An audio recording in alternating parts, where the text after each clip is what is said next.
В следующем году в отдаленных населенных пунктах республики необходимо построить 44 фельдшерско-акушерских пункта. Такой анализ представил Минздрав региона на Координационном совете при главе Коми по стратегическому управлению, основной темой которого стало развитие сельских территорий. Говорили о медицине, образовании, доступном жилье и рынке труда. Искали и предлагали варианты, как удержать молодежь на селе. Подробнее расскажет Алексей Корчма. Как пригодится там, где родился, больной вопрос для многих селян. Работы мало, учиться негде, жилье дорогое, да и сходить толком некуда. Вот и едет молодежь на вахты и в большие города. Неправильно это. Для кого мы это все тогда строим? Зачем?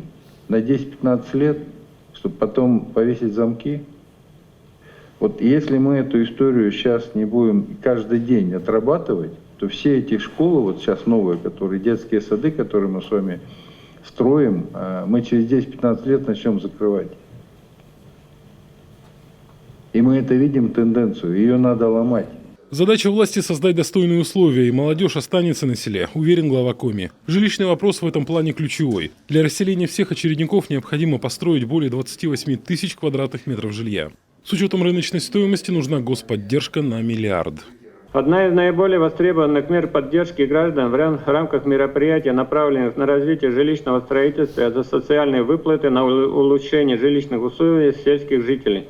В 2022 году 110 семей в 8 муниципальных образованиях получили более 165,7 миллионов рублей социальных выплат. Средний размер выплаты составил 1,5 миллиона рублей. В 2022 году получателям социальных выплат обеспечен ввод благоустроенных индивидуальных жилых домов общей площадью 5,7 тысяч метров квадратных.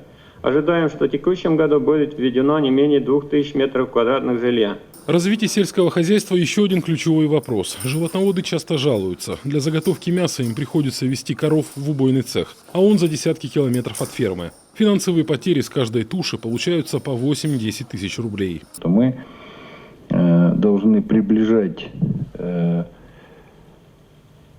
любой производственный участок к потребности человека, а не создавать ему проблемы. С тем, чтобы доставить выращенную им голову КРС и на этом действительно потерять ее там часть или половину на момент доставки.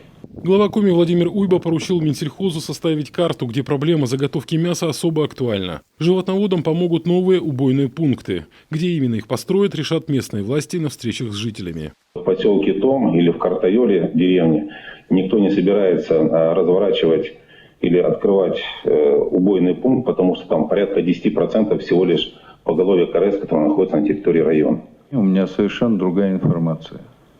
С теми же людьми разговаривал, они говорят, нам негде забивать скот. Значит, в связи с этим мы вынуждены сокращать поголовье, либо не начинать его возобновлять. Поэтому, когда вы говорите, что нам не нужно, вам, может, и не нужно. А людям нужно. А еще людям нужно доступное и качественное медицинское обслуживание, ремонт больниц, строительство ФАПов, поставка техники и нового оборудования. Это, конечно, хорошо, но при этом на селе нужны квалифицированные кадры. Благодаря программе «Земский доктор» и «Земский фельдшер» удалось привлечь 92 медицинских работника, 80 врачей и 12 среднего медперсонала. Финансирование программы составило порядка 75 миллионов рублей. Строительство отдельных домов для медиков – ноу-хау и гордость республики. Лишь единицы в России могут похвастать подобными проектами. Врачу или фельдшеру, кто согласится переехать на село, предоставит не только рабочее место, но и жилой дом с возможностью его приватизации через 10 лет. Вы бы отказались жить в таком доме? А до конца следующего года мы поставили план построить 30 таких домов. 30. Значит, вот я к чему? Потому что вот эти вещи, я вас уверяю, в стране сегодня 1-2, может быть, субъекта, кто может себе такое позволить. И это известные субъекты. Это Татарстан, Башкирия, ну и не знаю, и, наверное, вряд ли кто-то еще. Вот эти вещи, да, которые мы сегодня делаем, это фундаментальная вещь. Потому что вот создавая такое условие для жизни на селе, врачу и фельдшеру, это мы просто делаем фундамент, на который всегда найдется специалист. Развитие сельских территорий невозможно без нормальных дорог, а они в период распутицы чаще всего разбиты лесовозами. Впрочем, проблема может быть решена уже в ближайшие 5 лет. Глава Коми провел встречу с новым собственником Сыктывкарского ЛПК, и он готов подключиться к финансированию ремонта.